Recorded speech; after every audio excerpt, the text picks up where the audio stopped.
तो अवतार 3 मूवी आने वाली है। क्या अवतार 3 मूवी अवतार 1 मूवी से भी अच्छी होगी या नहीं, यह क्वेश्चन टिका हुआ है एक ही बात पर। क्या अवतार 3 मूवी की स्टोरी अवतार 1 मूवी जैसे कॉम्प्लेक्स होगी या फिर अवतार 2 जैसे ही हमें CGI और VFX से बने हुए जहाज और वाटर पार्क ही देखने को मिलेंगे। एक्चुअली अगर मैं अपनी बात करूं तो मुझे अवतार 2 मूवी कुछ खास नहीं लगी थी, मुझे एवरेज ही लगी थी और उसके एवरेज लगने के मल्टीपल रीजंस हैं। पहला रीज़न तो यही था कि उसकी स्टोरी मुझे कुछ खास लगी नहीं थी। मुझे ऐसा फील हो रहा था कि जैसे मैं एक टेक्निकली बहुत ही ज़्यादा साउंड मूवी देख रहा हूँ। जो भी VFX थे, CGI थे, वो टॉप नॉच थे। विजुअली बहुत ही स्टनिंग मूवी थी, पर जो भी वो इमोशन दिखाना चाह रहे थे, इमोशंस हो गए, एक्शन हो गया या जो भी ट्विस्ट वगैरह वो दिखाना चाह रहे थे, उनसे मैं कहीं पर भी कनेक्ट ही नहीं कर पाया।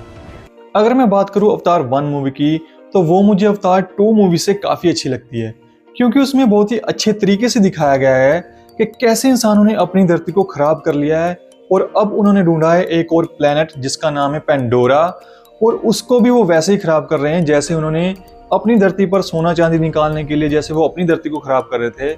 वहां पर उन्होंने एक मटेरियल ढूंढा है जिसका नाम है अनऑब्टेनियम, जो बहुत ही महंगा है, जो 1 किलो 100 करोड़ में बिकता है, और उसको निकालने के लिए उन्होंने पेंडोरा पर भी खुदाई करनी शुरू कर दी है और वहां की धरती को भी वो खराब कर रहे हैं। और इंसानों के वहां रहने का खर्चा, जो भी एक्सपेरिमेंट्स वगैरह करने का जो खर्चा है, वो वही मटेरियल से निकलता है। तो वो अब इंसानों के लिए बहुत ही ज्यादा इंपॉर्टेंट बन चुका है। और जो वहां पर एलियंस रहते हैं जिनका नाम नावी है, उनके लिए भी अभी उनकी धरती नई ही है, जैसे कुछ 100 साल या कुछ 1000 साल पहले ही वहां पर लाइफ शुरू हुई है। बेसिकली वो वहाँ के जंगली हैं, उनको साइंस या बिजनेस के बारे में कुछ भी नहीं पता है और वो वहाँ पर किसी भी तरह से डिस्ट्रक्शन नहीं होने देना चाहते।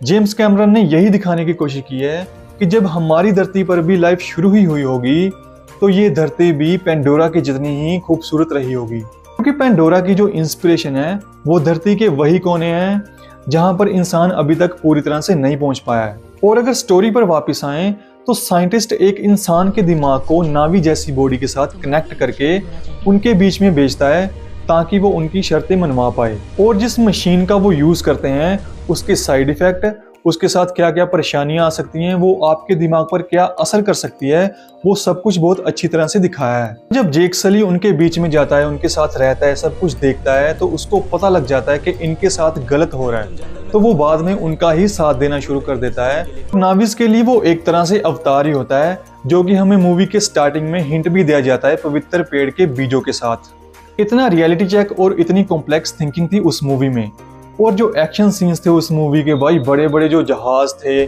जो बड़ा स्केल था मूवी का, जो बड़े बड़े एक्शन सीन्स थे, और कैसे नाविस अपना दिमाग लगा के उनसे लड़ेंगे, भाई मजा आ गया था देखने में।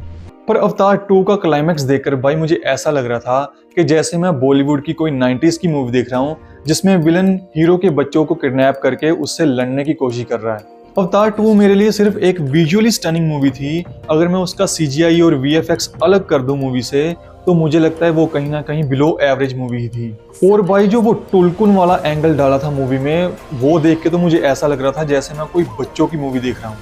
मुझे सिर्फ जो कीरी का जो इन्होंने करैक्टर बनाया, जो उस करैक्टर की कॉम्प्लेक्सिटी थी, वो मुझे देखने में बहुत ही अच्छी लगी थी। पहली मूवी में इन्होंने जैक सली को अवतार बनाया है और दूसरी मूवी में लिटरली इन्होंने कीरी को अवतार बना दिया है। कीरी की जो इन्होंने एवा के साथ जो बॉन्डिंग दिखाई है और जो भी उसको पावर्स मिली हैं एवा से, वो मुझे देखने में काफी अच्छा लगा था। कीरी का जो करैक्टर है वो मुझे कहीं ना कहीं राम भगवान जी से बहुत ही ज्यादा इंस्पायर्ड लगता है। जैसे राम भगवान जी जो हैं वो विष्णु जी के अवतार थे, पर काफी लोग कहते हैं कि उनको खुद को भी ये पता नहीं था कि वो विष्णु जी के अवतार हैं। वैसे ही कीरी को भी अभी पता नहीं है कि वो एवा के अवतार हैं या एवा ने उसे किसी खास काम के लिए भेजा है, पर उसके पास पावर्स हैं। तो वो एक करैक्टर है जो मुझे लगता है कि उन्होंने काफी दिमाग लगा के लिखा है। और अब अवतार 3 का जो मटेरियल आया है उसे देख के तो ऐसा लग रहा है कि एक्शन सीन्स तो बहुत ही ग्रैंड स्केल के हैं, पर स्टोरी के बारे में अगर बात करूं तो मेन प्लॉट तो वही रहेगा कि जैक सली और उसकी फैमिली को पकड़ो। पर इस बार एक नई क्लैन इंट्रोड्यूस की गई है जो एवा में बिल्कुल भी नहीं मानती और जो विलन का साथ देगी जैक सली और उसकी फैमिली को पकड़ने में। पर फिंगर क्रॉस्ड हैं। अवतार 2 के टाइम पर भी मैं बहुत ही एक्साइटेड था कि अवतार 1 जैसी एपिक होगी, पर मैं हुआ डिसअपॉइंटेड। इस बार देखते हैं कि अवतार 3 मूवी कैसी रहेगी। मैं मिलता हूँ आपसे अगली वीडियो में। वीडियो को लाइक और शेयर कर देना, चैनल को सब्सक्राइब कर देना। बाय।